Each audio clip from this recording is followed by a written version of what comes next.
Assalamualaikum warahmatullah. Nanti bikin agenda saat Ramadan ya, supaya nggak pusing nanti kalau masuk hari pertama apa yang dikerjakan, hari kedua apa yang dikerjakan, subuh apa, siang apa, sore apa. Cuman nanti saya berikan 3 yang pokok ini. Ada 3.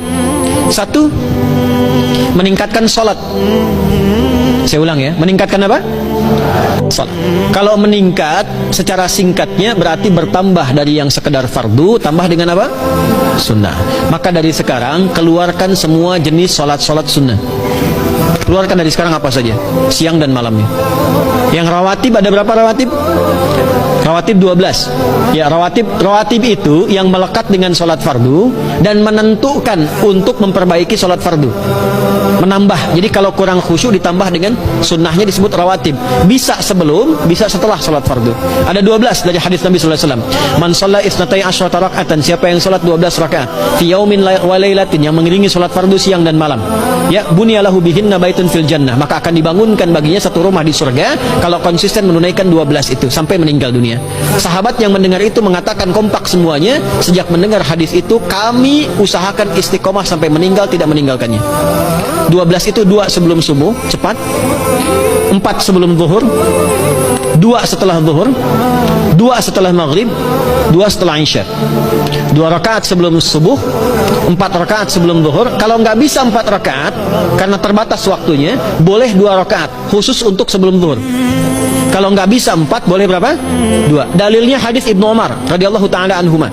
Kata beliau, hafidtu asyra rakaatin, saya hafal 10 rakaat dari Nabi sallallahu alaihi wasallam salat sunnah. Maka menyebutkan sebelum zuhur 2 rakaat. Baik, jadi 12 ya. 2 sebelum subuh, 4 sebelum zuhur, 2 setelah zuhur, 2 setelah maghrib, 2 setelah isya. Ini yang disebut dengan rawatib.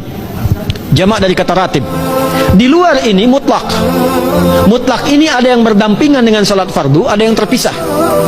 Contoh yang berdampingan, 4 rakaat sebelum asar. 4 rakaat ini bukan disebut rawatib, tapi salat mutlak. Cuma waktunya berdampingan dengan salat fardu. Jadi dia nggak memengaruhi salat fardu, cuma punya keutamaan sendiri. Apa keutamaannya? Hadis Ibnu Umar radhiyallahu taala anhuma, ketika beliau menyampaikan qala Nabi sallallahu alaihi wasallam, rahimallahu ra'an shalla qabla al-'ashri arba'an. Allah akan menambahkan rahmat pada orang yang terbiasa salat 4 rakaat sunnah sebelum salat asar. Jelas ya? Baik. Kemudian apalagi setelah itu? Salat di antara adzan dan iqamah. Ya, di antara adzan dan iqamah. Tahiyatul masjid. Apalagi misalnya salat duha. Duha dibagi 3. Awal duha itu kurang lebih 1,5 jam setelah salat subuh. Subuh sekarang misal 4:30, maka jam 6 muncul awal duha. Namanya syuruk. Saya ulang, salat apa namanya? Syuruk itu salat awal duha. Jumlah rakaatnya 2 rakaat. Man sallal ghadata fil jama'ati thumma yaqudu yadhkurullah subhanahu wa ta'ala fa yusalli rak'ataini fakana alaihi ka ajri umratin wa hajjin, ya ka ajri ummatin wa hajjin tamatan. Siapa yang salat subuh 2 rakaat dengan berjamaah, ya, dan umumnya kalau berjamaah bisa ke masjid, di masjid. Kalau tak mampu ke masjid, tunaikan di rumahnya. Setelah itu tidak beranjak dulu, dia duduk untuk berzikir kepada Allah. Zikir itu bisa baca Quran. Quran surah 15 ayat 9 itu Quran disebut dengan zikir. Quran surah 54 ayat 17, 22, 32, 40 itu Quran disebut dengan zikir. Bisa baca Quran, bisa berdoa. Doa disebut dengan zikir. Quran surah ke-7 ayat 205. Ya. Bisa dengan apa lagi? Bertafakkur, ya, mengaji, ta'lim, itu disebut dengan zikir. Ali Imran ayat 190 191. Alladzina yadhkuruna Allaha qiyaman wa qu'udan wa 'ala junubihim wa yatafakkaruna fi khalqis samawati wal ard. Ya, disebut dengan zikir. Bisa bertasbih. Zikir pagi petang, kalimat-kalimat thayyibah ada itu di Quran surah ke-4 ayat 103. Jadi habis salat subuh zikir dulu. Doa dulu, zikir dulu, belajar dulu, tafsir dulu. Setelah itu muncul syuruk. Perjalanannya disebut isyraq, melewati masyrik, 1 tombak bayangan, dia salat 2 rakaat. Itu pahala salatnya senilai haji dan umrah. Sempurna. Bukan sudah haji, bukan. Mau kemana? Ibu mau haji dulu? Tidak. Ya, hajinya nanti bulan Dzulhijjah. Tapi senilai haji dan umrah itu 2 rakaat. Awal duha disebut apa? Syuruk. Pertengahan duha sekitar jam 9 jam 10. Jumlahnya 2 sampai 4 rakaat. Ya, 2 sampai 4 rakaat.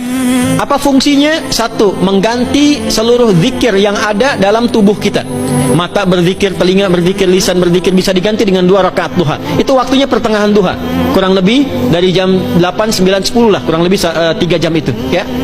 Yang kedua, bisa menghambat atau menghentikan, menahan satu musibah umum. Misal ada kebanjiran nih atau macet nih.